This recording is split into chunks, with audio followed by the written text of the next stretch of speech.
You're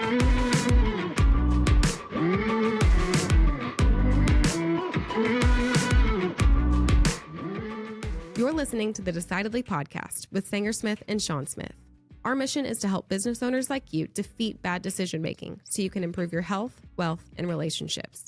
We do this by digging deep into the stories and expertise of our guests and distilling their knowledge into actionable wisdom for you to carry into your life and business. If you're new to the show, welcome. Be sure to hit the subscribe button so you won't miss out on any of our weekly episodes. If you prefer to watch this week's episode, head on over to YouTube for the full video. Now, let's get into this week's episode and defeat bad decision-making in your life and business.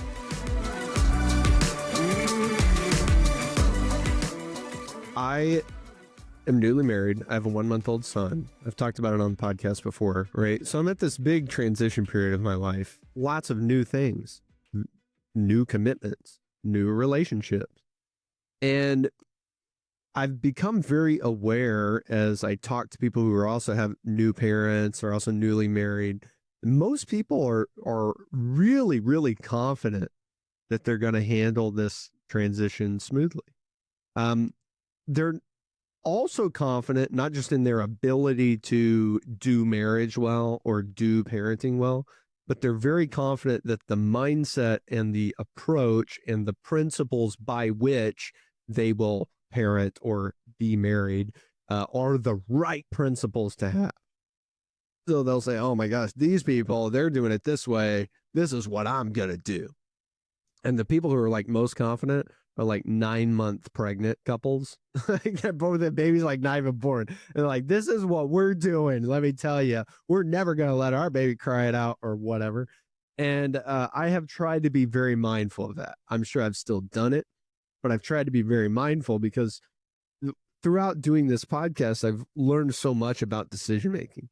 And one of the things that came up a while back was the Dunning-Kruger effect. When you are sort of knowledgeable, you have a tendency to overestimate your own knowledge, to not be aware of what you don't know.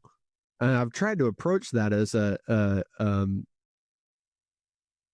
new dad. It's like, I don't really know what I'm doing at all. And it's been a really unique experience because I would say most things I do everything else I do in my life, I've done for a long time. And I like to think that I've done it well. I have only done dadding for a month, and up until this point, nobody's even complimented me on it.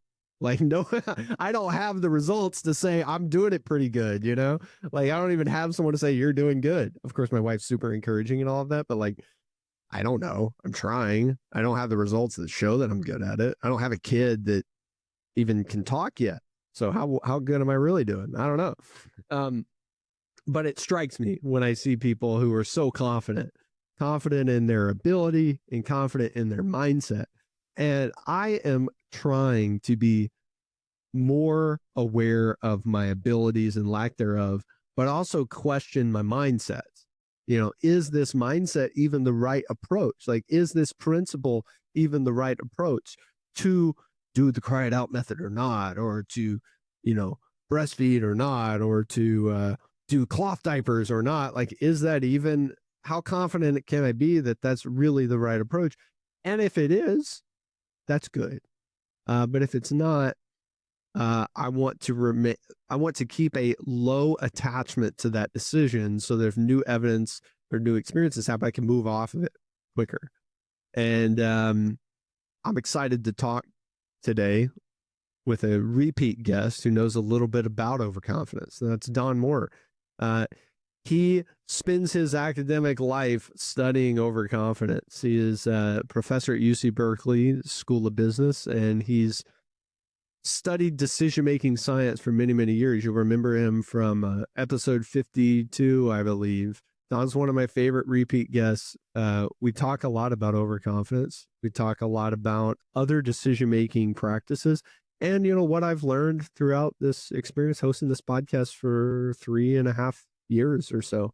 So I think it's going to be valuable for you. I think you're going to learn something. And if the only takeaway you have is that maybe there's an area of your life that you might be a little bit overconfident in, then I'll feel like I did my job for this hour for you. I'm Sanger Smith, and this is Decidedly.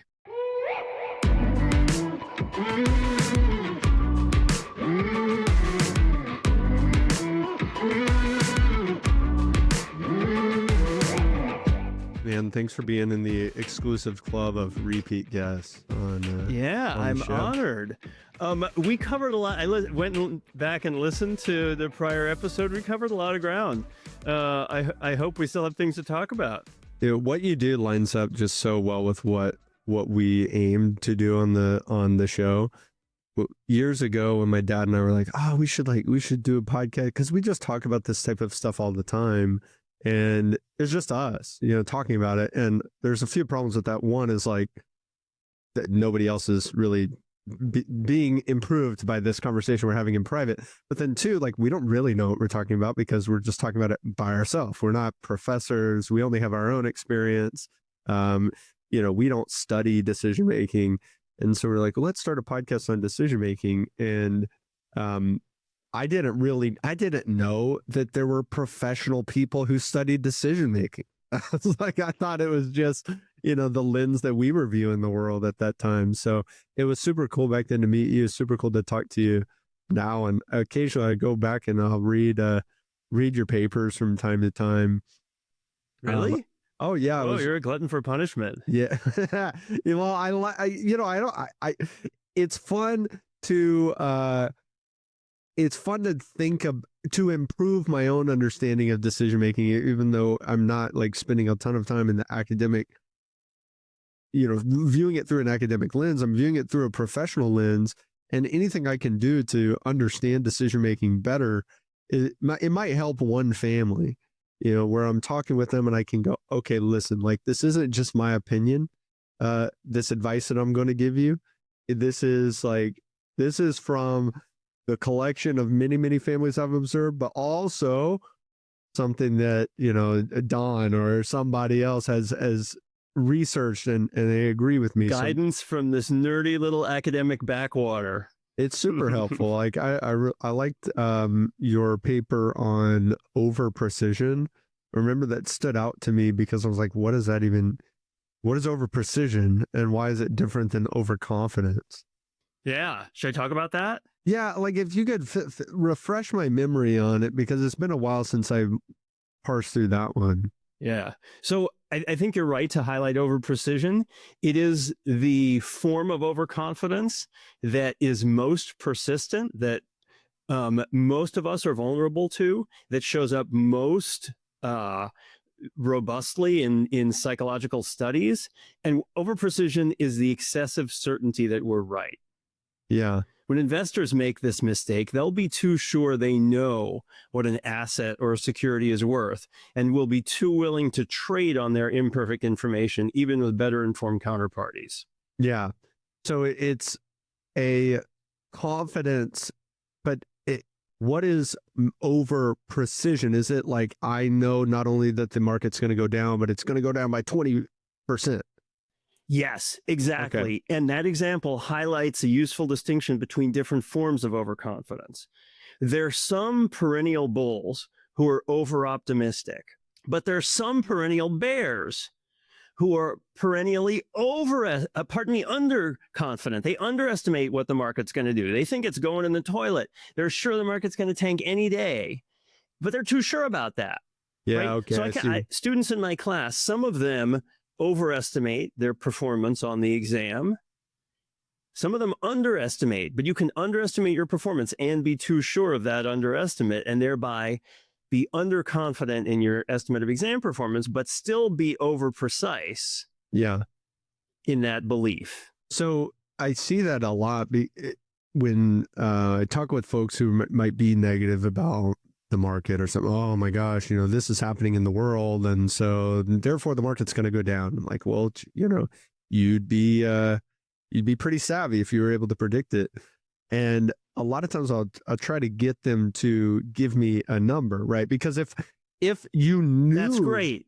If you knew the market was going to go down, that's still not very useful in decision making, because I don't know how long it's going to last or how far it's going to go down. And unless I know that, then it doesn't help. Right. So usually a lot of times people fall apart at that point. They're like, oh yeah, okay, I see the problem here. But sometimes people are over precise in that estimation. I mean, I was talking with someone recently who's very, very negative. Oh my gosh, Elon and Trump, like they're going to destroy everything. I go, maybe, I don't know. They might. I don't know. Other people think that what they're doing is awesome, and they have money too, and they do things. They invest based on the this positivity that they see. But you're negative. What do you think you're going to experience? Is this a 2008 level situation? No, worse. I go, okay, well, I don't like trying to talk someone out of that is not really useful. Well, last time we talked, we considered the useful discipline of the question, want to bet? Yeah. So you just mentioned how useful it is to invite people to get specific about some particular belief. Putting a bet on it. Oh, the market's going to go down. Okay, how much is it going to go down in the next month or 6 months? And inviting people to be specific about that can often lead them to recognize the limitations in their own knowledge. On the subject of predicting the market based on goings on in Washington, I must confess my own humbling experience trying to time the market. Back in 2016, I heard my economics colleagues talking about all the ways in which Trump policies might cause the markets to suffer. And they were talking about how they were pulling their money out of equities. And I was like, oh, yeah, that sounds smart. Yeah, these guys are economists. Man, I lost out on so many gains. That was such a bummer. And just a reminder, these things are tough to call. And timing the market is really hard. Yeah, super tough. And like, there's an analogy that we're going to find here while we're talking to other areas, non-market related. One thing I see a lot is people make they overweight the influence of the economy on the stock market and vice versa. So they'll say, well, the economy is bad. And usually their like assessment of the economy being good or bad is either based on a super macro lens that they probably don't understand. It's probably like whatever media that they listen to is telling them is happening with the market, or it's super micro. Like, and usually the people who are going super I went down to the corner store and there was no one in there. Oh my gosh. It's something sell. Totally. It's usually people, in my experience, in like construction type industry, like not necessarily like home building might be one or something, where they're like, they think the experience that I'm having with my company is indicative of the market or the economy broadly. And it's, well, maybe, maybe your little area of Iowa is not really growing. Like, I don't know. So they're either way too big or way too small with their sample size. And then they go, okay, well, based on this, I think that the stock market is going to be negative too. And that doesn't always happen. There's times where the economy is quote unquote like bad and the stock market isn't bad. I mean, you get specific, like only 50% of recessions lead to a bear market. Well, most people don't know that. Most people, when they think recession, they still think 2008. And so if I say recession's coming, even if I knew that were to be the case, a recession's going to come this year, people are like, oh my gosh, 2008, I lost half my money. This is terrible. Go, well, I don't know. You could have a recession this year and still not have a downturn in the market. Or if the stock market's down, people will say, see, the economy's struggling. And that's not always true. I mean, the economy was not really struggling in 2022. But we had a significant downturn in the stock market. Stock market ended the year negative 20+% from where it started. Economically speaking, the only struggle that we were facing was inflation that was not really historically high. It was just higher than it had been in the recent memory as a country. So I see that a lot when people, well, I'm going to make a decision in this area based on information that's in this other area only. Like I'm going to make a stock market investing decision based on my economic analysis, and they'll bring zero stock analysis to the table. Are there other ways that happens in decision making framework where people are using a imperfectly correlated data set to make choices on? Oh, yes. Yeah. Your listeners are business owners. They're people who have found success thanks to their talents and hard work in at least one domain that really matters. And like people who have found career success, they will be tempted to attribute that success to their own brilliance, ingenuity, and hard work. And they do deserve some credit, more than zero credit. But if they decide they're brilliant and good at everything, they run the risk of getting out of their lane and getting themselves into trouble by committing to decisions, high stakes decisions in domains where they're not so expert. So it's useful that you can provide them guidance on wealth management and investing. I've definitely seen that before. I see a lot of guys who are particularly people who've had very big exits from their company, like they sold their company for $30 million. Hey man, I'm not gonna, you're obviously a smart guy. Like you figured something out, like great job. Do you now managing that 30 million after it's out of your business? I'm not sure that you've demonstrated recent relevant success in this, but a lot of guys are like, man, I made 30 million. Like I can keep 30 million. Maybe, some guys do, like you might, but it's not, it's definitely not the same thing. It's a different thing that you're talking about doing, and not everybody sees that. So I see a lot of guys, they sell their business and they turn into kind of like angel investor type folks. They're like, I'm going to be like a mini Shark Tank guy myself. That's what I'm going to do now. Well, building your business and successfully selling it is very different from identifying which businesses run by other people are going to succeed. That's a totally different thing. Yeah.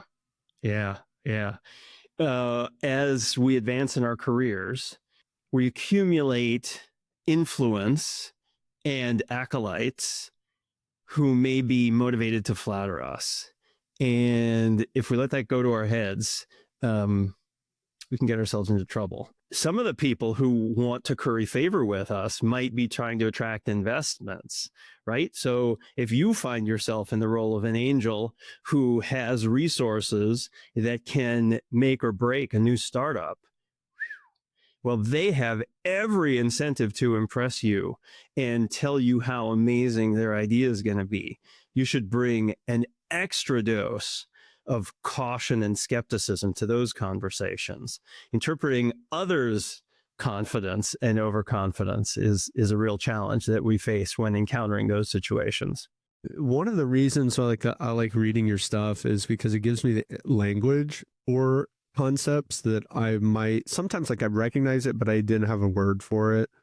Sometimes I don't even know the concepts exist, and well, now I know it exists and I have language for it.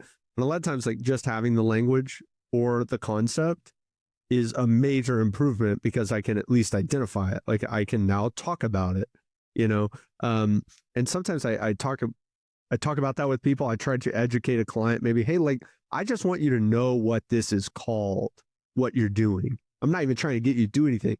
I just want you to know what you're doing is called over precision.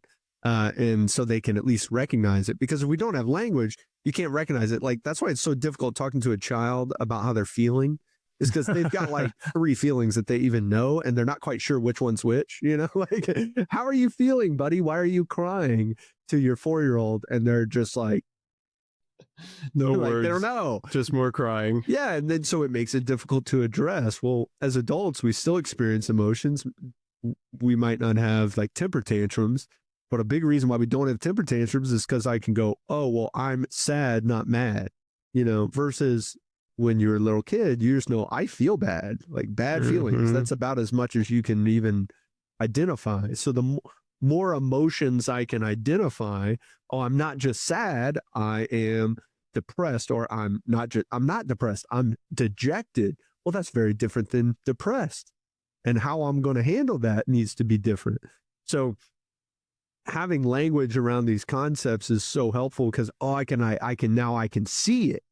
Whereas before I didn't even see it. Now I can see it. But once I see, okay, there's a risk here that I may be overconfident, or more, I may be over precise. What do people do practically beyond that awareness step? Okay, here I'm going to work through a vocabulary that my students have found very helpful, and that is the vocabulary of probabilistic thinking. When it comes to moderating your certainty and becoming better calibrated in your beliefs, being able to think probabilistically is enormously helpful. Being clear that what you think is most likely to occur is not a certainty. That probability is less than 100%. And that outcome is drawn from a probability distribution of other possible outcomes. Other stuff could happen. And it's going to happen with a probability greater than 0%. Yeah. The future is complicated enough in most circumstances that matter that we should give up on the mirage of perfect prediction. I realize that in everyday discussion, it's easy to talk about predictions of the future. What do you think is going to happen? And then you name the thing that you think is most likely without recognizing, that might be the most likely thing, but it's far from certain. Yeah, and it's not even 51% likely necessarily. It just might be the majority, not necessarily the majority, but it's just the most likely. Yeah. One example that I like to give that I think illustrates some of the key concepts here has to do with forecasting the length of a pregnancy. So if you ask your obstetrician, when's my baby coming? Every obstetrician will give you the same answer: 40 weeks from the date of conception. And that is the single most likely date. What is the probability that a given baby is actually born on its due date? Maybe 5%. That is a wide distribution. Lots of other possibilities exist. If you have to go with one, 40 weeks from the date of conception is going to be your best single guess, but it's not very likely to actually occur on that date. That's a really good example, because a lot of times people go, oh, well, the most likely option, to your question earlier, want to bet. Well, yeah, I am, because that's the most likely. So if I keep betting on what's most likely, like eventually I'm going to win. Well, if what's most likely is actually only 5% chance when everything else is a 1% chance, 95% of the time you're going to lose that bet. Yeah, you're going to go broke so quick. Like that's a bad plan. That's so true, because when you're talking about, oh, is the market going to go up or down? Like, oh, geez, I only have two options. When I create more potential outcomes, right? Like, well, if the market goes down 5% and we were to know that, maybe we would actually do nothing. Maybe doing nothing would be a totally fine outcome, right? Versus like, oh, I'm betting on it going up or down. So you have all types of categories of the market could go down 5%, 10%, 15, 20, 25, 30. And what you would do, even if you knew that, would be different, all those different categories. Now, which one's most likely? Oh, well, maybe it is most likely statistically that it's up 20. But that's not helpful. And thinking in those probabilistic terms can be very good for mental health. First of all, when you recognize, when I made that decision about keeping my money in the market, I was betting on the chances of various possible outcomes.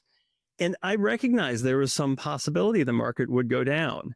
But I made the best prediction I could, the best bet, given the knowledge that I had at the time.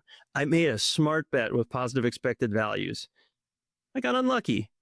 That's going to happen sometimes. A personal example, yesterday, I looked at the forecast when I was heading out of the house, and rain was not anywhere in it. And so I had to go someplace during the day. I had to bike there. Turns out rain did show up. And so I arrived at my destination soaking wet. And I was not happy to be soaking wet. But I also recognized, oh, well, I made the right call at the time when I left the house. Turns out I got unlucky on that one. Yeah. It was, I didn't have to suffer both the indignity of arriving soggy and the self-recrimination of kicking myself for having made a mistake. I got unlucky, but I made the best decision I could with the information I had at the time. Yeah. Yeah. Talking about folks who are kind of overconfident in their ability in unrelated areas, I noticed that happens often. It seems to happen less often with people who have an outlet or something in their life that they're routinely like not the best at. You know, they might be the best at everything they do except this one thing, but they always do that one thing. And for some people, it's a hobby. Like for me, it's definitely jujitsu. Like I have been doing it for a long time. I try really hard. I train a lot. I'm never the best guy in the room ever, not even one time. And I'll get surprised by someone who's trained less frequently than me, maybe less athletic than me, like someone that on paper I should not be losing to them, and they beat me like I don't even know what I'm doing. And so that, you know, I'm not going to say like that's maybe the most humble guy in the world. I'm sure people who work for me think that I can still be overconfident, but it definitely helps because I'm like, I have this real reminder that occurs often that tells me I'm not as good as I want to believe. Are there things that you observe that can help people have that same experience, or behaviors that make people less likely to be overconfident in other areas of their life? It's funny that you asked that question in our conversation today, Sanger, because I'm struck that we have been deprived of Sean's presence, who did his work keeping you in line last time we talked, and making fun of you as we went along. Yeah, I could use some of that, I miss that too. from time to time in my life. Yeah. So as an academic, I can report that I am assisted in being humble by the reviewers who give me feedback on the papers that I submit for publication, who routinely tell me that this project that I sweated blood over and devoted years of my life to working on is worthless and should just be thrown in the paper shredder.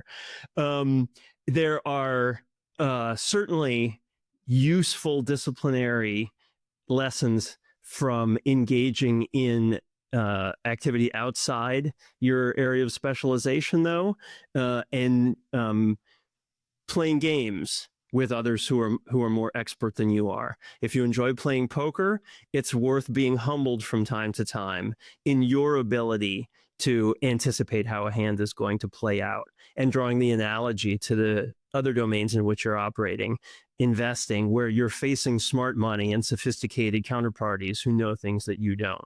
Kind of being reminded of that reality is very, very helpful. Are there, I guess the opposite version of the question, are there things that people do aside from just the awareness or lack of awareness?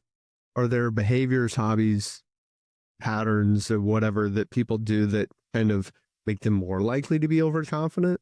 Like, what's the archetype of someone who's overconfident? Someone who never asks about their own weaknesses, never goes back and checks the predictions that they made in the past.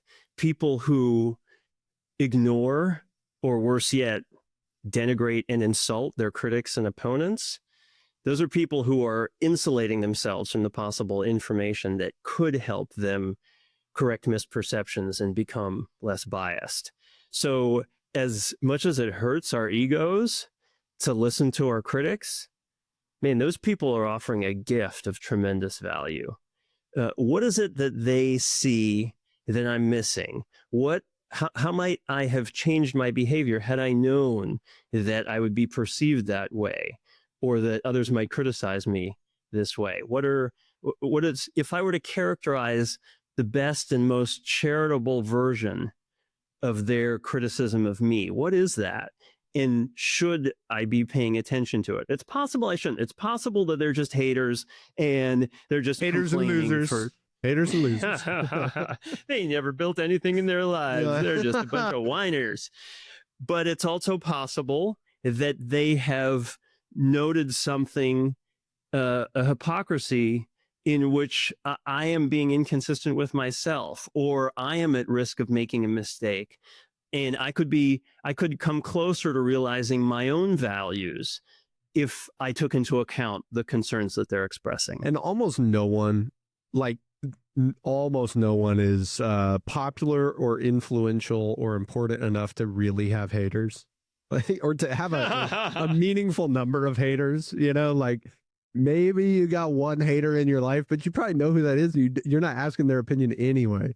But realistically, like even if you find the guy who hates me the most in the world, he's not going out of his way to give me criticism and feedback. Teenage children, very helpful for keeping us humble. I don't know about yours, but mine were unstinting with their criticisms of just about everything that I did. I'm so much more aware of that now. I have a 1-month-old son. And congratulations. Oh, wow, that's so great. Thank you. It's been really fun.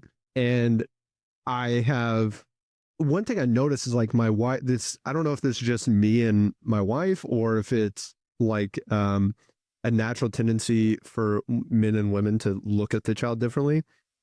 Every time I look at him, every time I think about him, every time I'm doing something for him, I'm doing it with not only with his future in mind, but almost exclusively with his future in mind. And what I mean by that is like when he's crying and he's uncomfortable, I'm thinking, is this a situation where I would cause him harm in the future by not addressing? Like, do I really need to, so he has a soiled diaper, let's say. Is he uncomfortable, or is this like a diaper rash possibility, right? And my wife doesn't care. She only cares about what he's experiencing right now. And I find it difficult to naturally connect with that. But she cares so much about what he's experiencing at this present moment. Well, that's great for him that he has both of these perspectives being considered. But I think so much about his future and I keep reminding myself, like, one day he's going to think I'm lame. Like one day he's going to say no to me. And that blows my mind. You're reminding me of a situation in which I was thinking of my son's future welfare when in high school I encouraged him to consider studying a little bit more and partying a little bit less. And his reaction was, "Dad, I'm not like you and Mom. I believe in enjoying my life." Oh, man.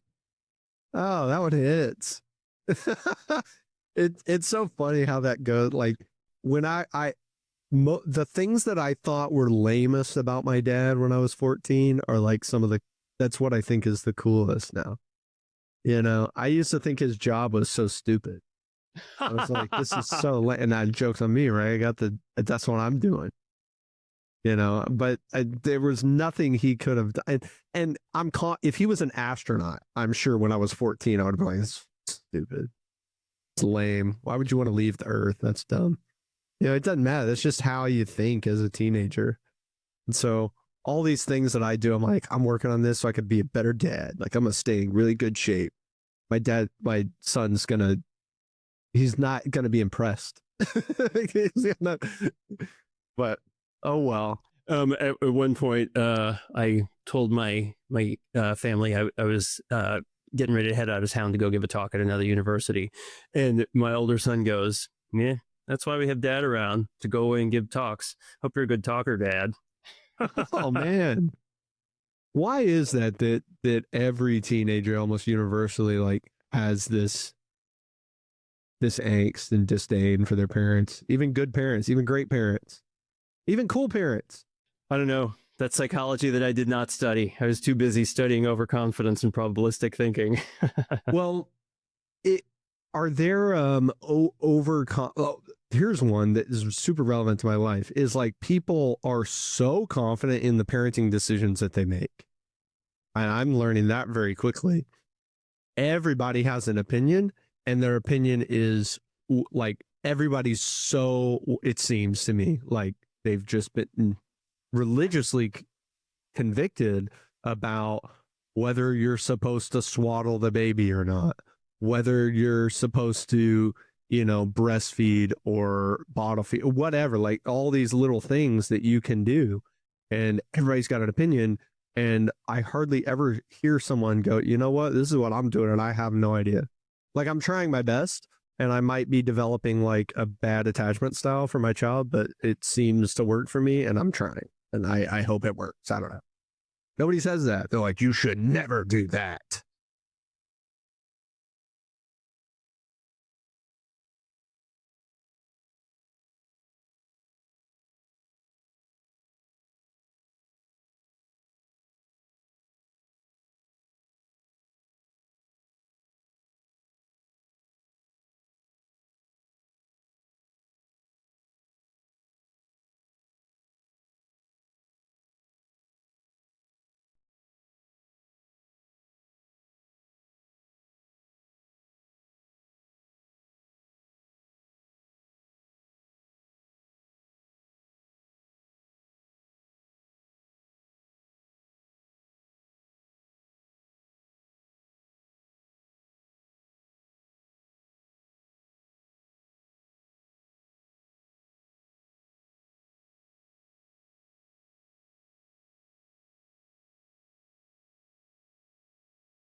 That seems like the most reasonable position to take is, I'm trying. When there's evidence, I'll look at the evidence.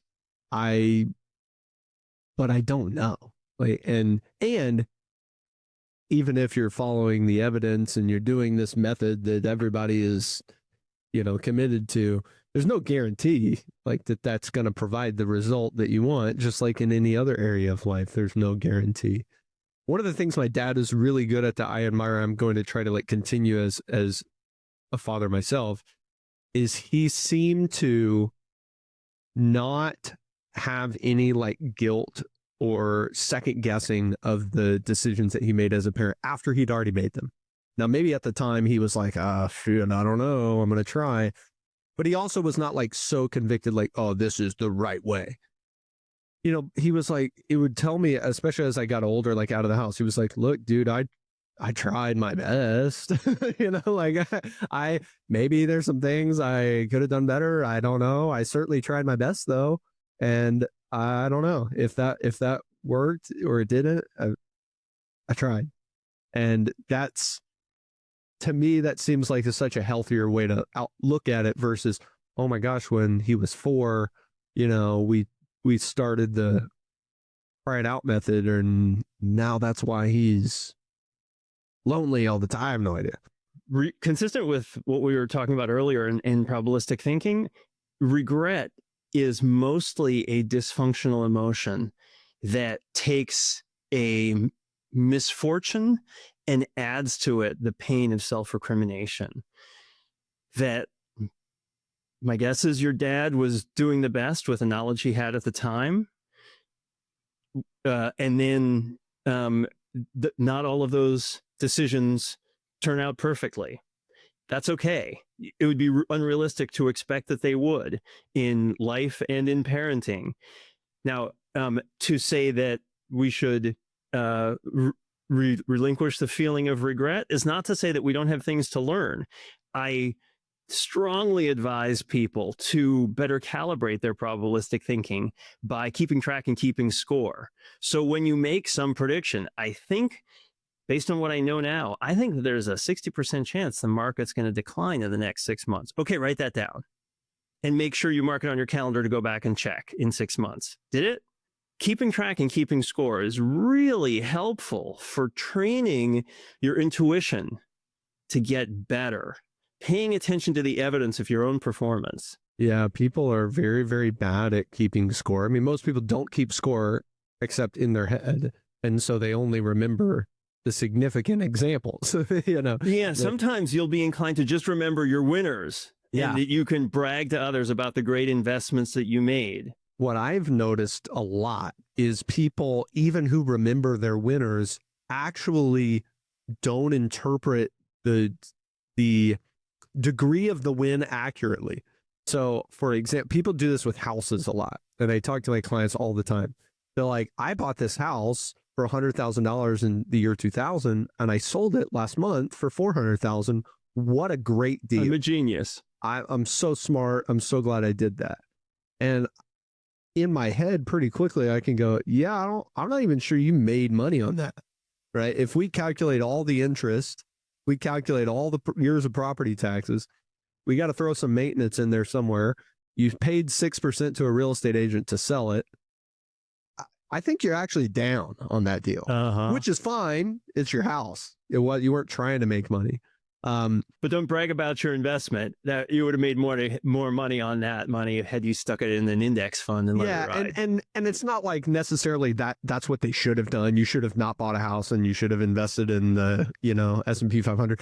I'm not saying that, but a lot of times people will do that and they're like, oh my gosh, now I should like get into residential real estate. I should flip houses for a living. Yeah, I don't know about that. Like now I'm going to have to make you look at these numbers to realize that that's not how that didn't go the way you thought it went. But I'm not just like, dunking on them for losing money on their primary residence for 20 years or something. That's good. You probably wouldn't attract more customers if you were dunking on all of them for personal choices. So what is the next thing that you're looking forward to diving deep into? Oh man.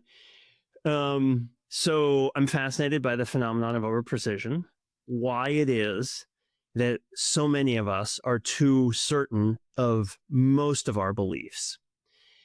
And I think the answer is pretty interesting and is fundamental to being a finite, fallible thinking agent.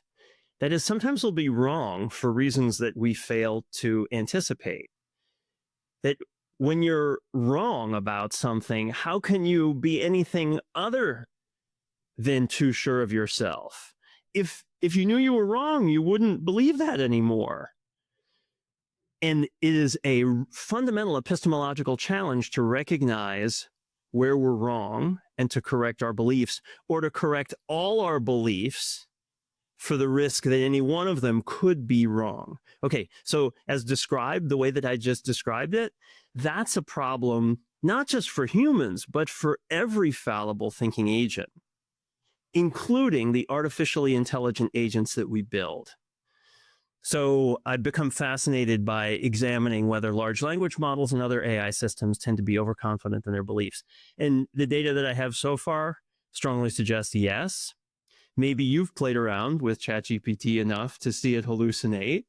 Yeah, and it's give never you said some crazy answer that's all wrong, but it delivers it with absolute certainty and not a single hedge or evidence of self-doubt. Yeah, Sean was telling me about, he was doing some research for the book that he published, I guess it was last May, Plateau Jumping. He was like, well, I want to see if there's any story, and I don't remember all the details of what he was researching, but he was like, there's got to be a story for this concept that I'm thinking of. Basically was the crossroads he was at. And he goes, oh, well, I will look up on ChatGPT, like I'll ask it, find me this story that lines up with this example. And he was like very clear with the prompt, like this needs to be a real world story. This is not a fictional thing. Like find me and I think he even had an idea of like who might have written about this before. So he's like, give me a story from a Brené Brown or Malcolm Gladwell book that illustrates the example of over precision, let's say, right? And it came back and it was like, boom, here's an answer. And he goes, okay, I knew it. Like I thought I remembered, but now it's telling me here's this example of Tim Cook and how he was experiencing over precision with his thinking. And he's reading the story and he's like, wait a second. I'm not sure that some of the details aren't lining up. And he goes and he researches and he finds that was not in either one of those authors' books. Neither one of them had ever written about it. Tim Cook never did this thing that ChatGPT was saying he did. Like, it was just totally made up, but it presented it with citations as if it was real. And made up citations. It just made up the whole thing. That's the craziest part of those hallucinations. And it's a real risk. Now, when you go to ChatGPT, it says ChatGPT makes mistakes, verify when it matters. Yes. Yeah. And what's funny about that is I think that the over precision of the AI models might be, I don't know, my hypothesis might be because of the over precision of the human programmers that don't tend to often consider our own overconfidence. And we program this thing to act like us. Oh, yeah, give me an answer. That's what I want. And so it does that. We ought to be very worried about empowering autonomous systems that have to make decisions based on their confidence, like whether to proceed through the intersection or more frightening, autonomous lethal weapon systems. We would not want to empower them to target an opponent unless it was sure that it had correctly targeted the right person. If we think that those systems are vulnerable to being too sure of themselves, that should be pretty scary. Yeah, that's such a good point, because even if you program a threshold of 100% confidence before moving through the intersection, or 100% confidence before launching the missile, that sounds fine. Okay, it's not going to act unless it's 100% confident. But it can only be confident based on the variables we've told it to consider. So if there's some variable that we've not alerted it to in advance, it may not consider that variable. And that happens like all the time. You know, with investing, a lot of times people will come to me and go, oh my gosh, we've never seen this thing before. This current event's happening. We've never seen it before. And so therefore the market's going to be bad and this is how I want to react. Right. Well, I don't know. Just because we've never seen it before, it doesn't mean it's bad. Doesn't necessarily mean it's good. But I don't know. There's all types of things throughout history that have happened that we've never seen before. We'd never seen a world war until we saw one, and then we saw another one right after that. Like, we've never seen nuclear bombs until we saw them.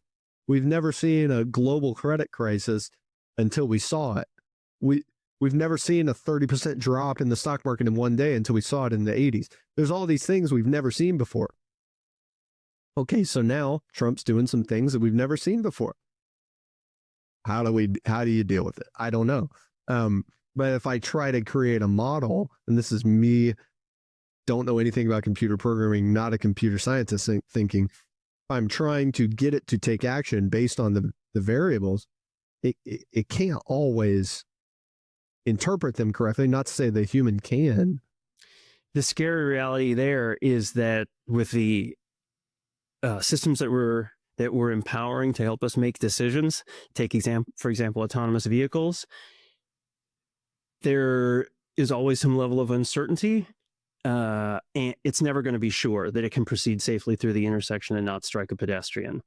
If there's something in the intersection, it's a paper bag or a piece of styrofoam, like, that's probably not a person, but its visual detection systems are imperfect. And the programmers need to set some level of confidence, and it can't be 100% that it's safe to proceed. It's got to be less. If you said it, don't proceed unless you're 100% sure, that vehicle will never move. Yeah, it'll stay parked. Because the leaf might be made of metal. I don't know. Yeah, that's a very good point. And in our personal lives and in our business decisions, it is just about never the case that we have 100% certainty of how something's going to turn out. We may be really, really sure, but the risk is always greater than zero. And people will trick themselves into thinking that it's 100% or talk themselves into thinking it's 100%, even though it's not possible. Yeah, it's not possible. A lot of times I'll get stuck with a client or an employee who isn't at the degree of confidence that they want to achieve, because the degree of confidence they want to achieve is not possible. and they just wait. They're like that car with the paper bag floating in front. They're like, I'm stuck. Mm-hmm. Yeah. And the way to get unstuck in those situations is sometimes just to recognize the opportunity cost of inaction. By sitting out and waiting until you know what the market's going to do, you're missing out on massive potential gains. The truth is you'll never be sure. And you'll never be sure that waiting is a better decision than getting in either. Yeah. Well, someone shared with me once, I'm pretty sure it was on the podcast. I don't know who to credit, but it was, if I wanted to know exactly how to move forward, I would try everything. But I can't try everything, so I just have to try something. And so I'm so much more scared of indecision than just deciding the wrong path. Because indecision is making a decision. It's just not a decision that I consciously chose. Mm-hmm. On the subjects of decisions and lessons, I got to ask you a question. Oh, yes. So you've been doing this podcast for a long time, Sanger. What have you learned? Man, what a question. I would say, you're asking to distill it all in a way. Like, I don't even know what I've learned because it becomes a part of what I do. So it's like, what have you, it's kind of like asking me, like, what have you learned from all of the books you've read over the last 3 years? Like, oh, geez, I don't know. But I think I've become more aware of certain decision-making heuristics. Like, I have a wider vocabulary of decision-making heuristics. I am more able to navigate those with other people and be patient with them as they're experiencing it, recognizing that they probably don't have the resources to talk to folks like you to really even just sit down for an hour and think about it, like I do every week. And so when I'm talking with someone who's struggling with a decision, it's, hey, I recognize that it's not really about the decision. It's about what they're experiencing in their mind related to the decision. I have learned that everybody has a perspective and some people's perspective is a lot more valid than others. You know, if I ask people, most of the time I ask people questions about what they think about a certain topic, and they have an answer. You know, people have opinions and beliefs, and we're all acting upon those opinions and beliefs. And not everyone's opinion do I really want to listen to. So I mean, we've kept our conversation generally within the realm of your expertise, but sometimes things drift off and I'm like, oh man, this person's just as confident about this totally unrelated thing. And so I'd start to notice that about myself. Like, I might do that. Oh, wait a second. What do I really know about decision-making science? I know what I've experienced, and I know what I learn and what I read from people like you who study it, but I don't necessarily know. I don't know if I can really tie a bow on your answer, but what you're describing sounds like it has given you a broader perspective and made you more empathetic. I hope. I really hope. I needed that, you know. I definitely hope. That seems like a pretty good reaction to the interesting set of diverse guests that you've had on the show. It's been super fun, and sometimes we learn a lot in an unexpected way. We'll have someone on who talks about how they rode their bike across the country, and we'll learn a mindset. I'm like, oh wow, that mindset certainly served this guy in this situation. Doesn't mean I have to adopt this mindset in everything I do, but that's a mindset. I didn't know you could have that mindset. I know you could do that. You know, people who choose to say yes to everything, for example. Oh, hey, that's a way to go. And then it gives me a filter to go evaluate my life. Am I saying yes to everything? Certainly not. Am I even saying yes to most things? No. Maybe I have maybe I'm a little bit more risk averse than I need to be. Now I can go kind of adapt.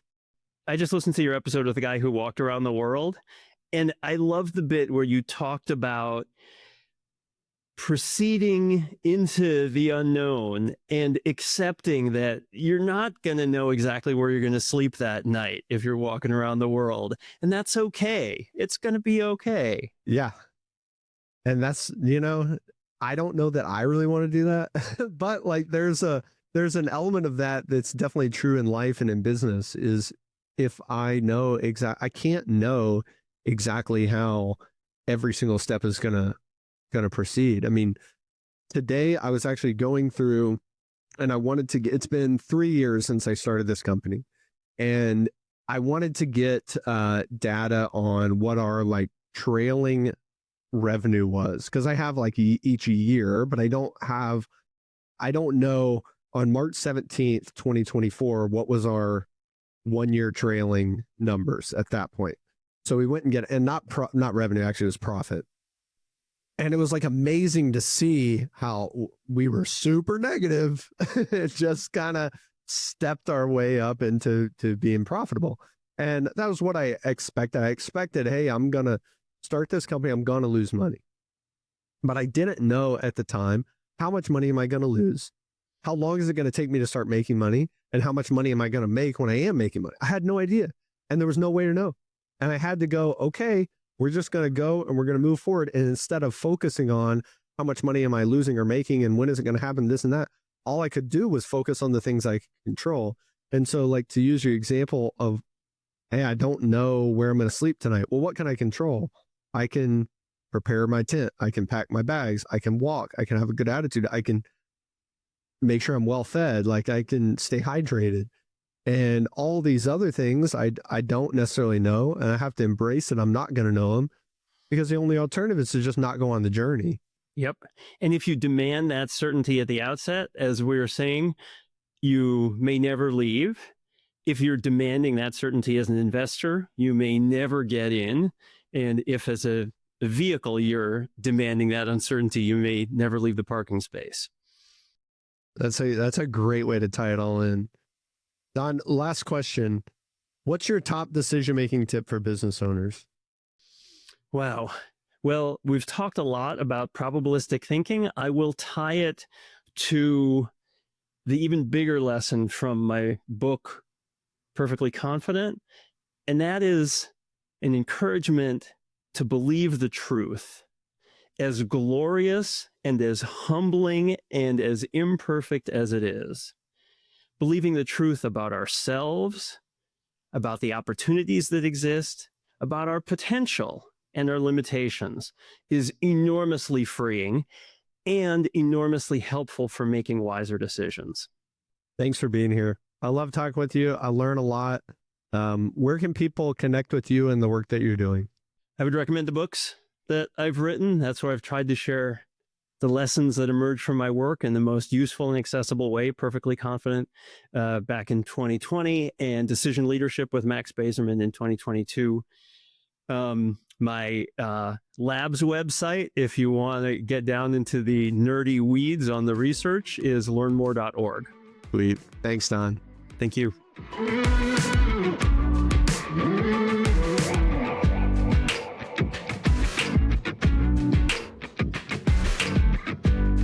I love talking with Don. That was full of little nuggets of wisdom that I'm going to take away. And what my biggest takeaway probably was that and this didn't come up, but I realized it when Don asked me, what have you learned over the last several years of doing this podcast? And my takeaway is that I want to approach these conversations with guests more with more curiosity and with more of an open mind to learn something. I think I do that. I try to learn. I certainly try to share my learnings with those of you who are listening.